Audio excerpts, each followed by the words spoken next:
15 अप्रैल 1912 एक ऐसा खौफनाक दिन जिस दिन आरएमएस टाइटैनिक साउथहैम्पटन से न्यूयॉर्क सिटी की ओर जा रहा था, जिसमें 2224 पैसेंजर्स बैठे हुए थे और क्रू मेंबर्स। लेकिन एक आइसबर्ग के टकराने के कारण यह जहाज नॉर्थ अटलांटिक ओशन में डूब जाता है और इसमें 1500 लोगों की मौत हो जाती है। और ऐसे ही अनसिंकेबल कहा जाने वाला यह जहाज डूब जाता है और अपने आप में एक मिस्ट्री बन के रह जाता है। इसी मिस्ट्री को सॉल्व करते हुए 1985 में इस जहाज के मलबे को ढूंढा जाता है बाई रॉबर्ट बेलार्ड के द्वारा। 1985 में ढूंढे जाने के बाद बहुत से लोगों में टाइटैनिक को देखने की होड़ मच गई। उन्हीं में से एक थे जेम्स कैमरॉन। ये वही हैं जिन्होंने 1997 में टाइटैनिक मूवी को बनाया था। टाइटैनिक मूवी को सफल करने में सबसे बड़ा हाथ इनका रहा है। खुद टाइटैनिक के मलबे को दर्जनों बार देख चुके हैं। टाइटैनिक मूवी को ब्लॉकबस्टर होने के बाद बहुत से लोग के मलबे को देखने की जुनून सा पैदा हो गया। टाइटैनिक जहाज के मलबे को देखने के लिए ओशन गेट ने एक मिशन शुरू किया जिसका नाम था मिशन ऑन टाइटैनिक। इस टाइटन सबमर्सिबल में टोटल 5 लोग बैठे हैं, जिनमें से पहले हैं Hamish Hardinge, action aviation company के फाउंडर जो कि प्राइवेट प्लेन्स बनाती है। उन्होंने पिछले साल ही जेफ बेजोस के साथ स्पेस में टूर भी किया था। दूसरे हैं स्टॉकटन रस जो कि ओशन गेट कंपनी के फाउंडर भी हैं और वो शख्स भी हैं जिन्होंने इस मिशन को अंजाम दिया।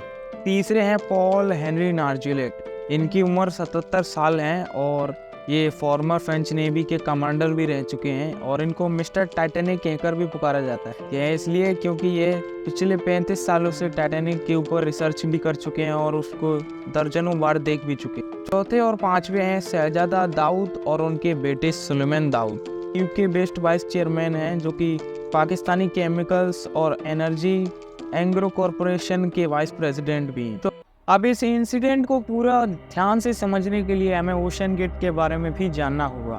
तो आइए जानते हैं। ओशन गेट एक अमेरिकी बेस्ड कंपनी है जो कि एवर्ट वाशिंगटन में स्थित है। यह क्रूड सबमर्सिबल्स प्रोवाइड करती है फॉर टूरिज्म। इसकी स्थापना 2009 में हुई थी by Stockton Rush. Titanic submarine नहीं है, यह एक सबमर्सिबल है, इसीलिए इसको एक मदरशिप से कनेक्ट रहना पड़ता है।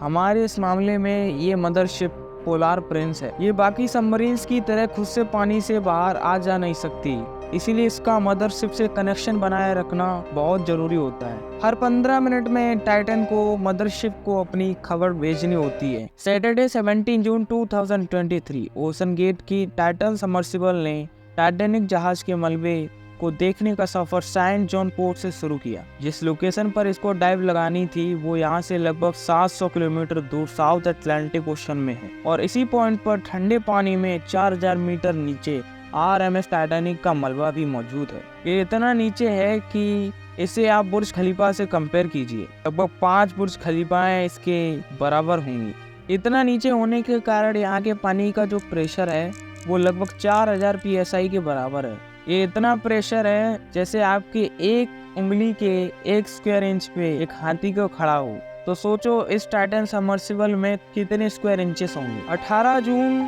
2023 को 9:30 बजे इसे पानी में उतार दिया जाता है। इसे टाइटैनिक के मलबे तक पहुंचने में नॉर्मली 2 घंटे लगने थे और ये पूरा सफर टोटल 7 घंटों का था। लेकिन 1 घंटे 45 मिनट बाद इसका यानी 11:30 बजे इसका कनेक्शन मदरशिप से टूट जाता है। इतनी गहराई में कनेक्शन टूट जाना एक नॉर्मल बात है, इसीलिए इस पर ज़्यादा ध्यान नहीं दिया गया क्योंकि टाइटैनिक तक पहुंचने में सिर्फ 15 मिनट ही बचे थे। इसका मतलब ये टाइटैनिक के बहुत करीब था, इसीलिए चिंता की कोई बात नहीं थी। लेकिन अपने 7 घंटे पूरे होने के बाद शाम 4:30 बजे भी इससे कोई संपर्क ना बना तो मदरशिप में बैठे स्टाफ के पसीने छूट गए।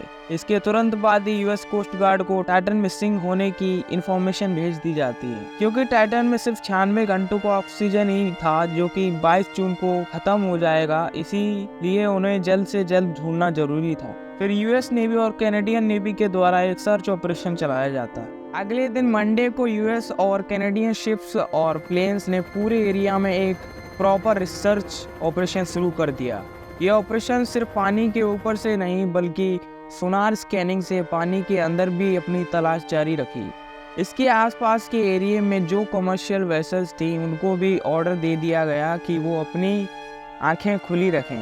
2 दिन तक यह तलाश जारी रहती है, लेकिन टाइटन का कुछ अता पता नहीं चलता। लेकिन फिर एक उम्मीद नजर आती है। वेडनेसडे 21 जून को सुबह 6 बजे रिसर्च टीम को पानी की गहराइयों में से कुछ आवाजें सुनाई दी।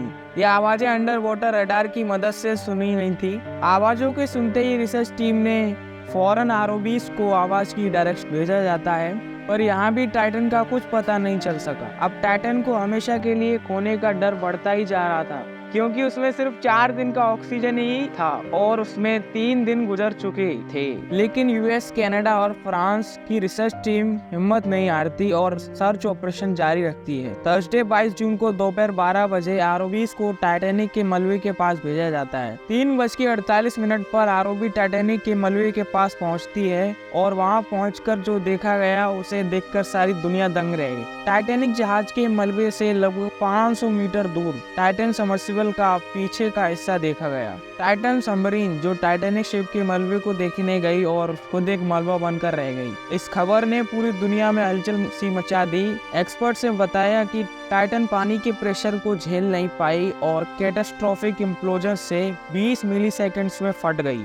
लोगों ने ओशन गेट की सेफ्टी पर सवाल खड़े करना शुरू कर दिए। स्टॉकटन रश ने 2021 में खुद एक इंटरव्यू में बताया था कि उन्होंने टाइटन सबमर्सिबल को बनाने से पहले बहुत सारे रूल्स तोड़े हैं। उनमें से पहला है इसका डिजाइन। नॉर्मली सभी सबमर्सिबल स्टील मेटल से बनती हैं, पर टाइटन को बनाने में इन्होंने एविएशन ग्रेड कार्बन फाइबर्स का यूज किया था। वो इसलिए क्योंकि स्टॉकटन रश इस इंडस्ट्री में कुछ नई इनोवेशन करना चाहते थे। टाइटन को लॉन्च होने से पहले 5000 से 10,000 PSI के प्रेशर पर ही टेस्ट किया गया था, जिसमें वो पास भी हो गई थी। ये वही टाइटन सबमर्सिबल का मलबा है जिसकी हालत देखकर आप अंदाजा लगा सकते हैं कि उन 5 लोगों के साथ क्या हुआ हो। वीडियो इन्फॉर्मेटिव लगी हो तो प्लीज चैनल को सब्सक्राइब और वीडियो को लाइक जरूर से कर देना। Thank you so much for watching.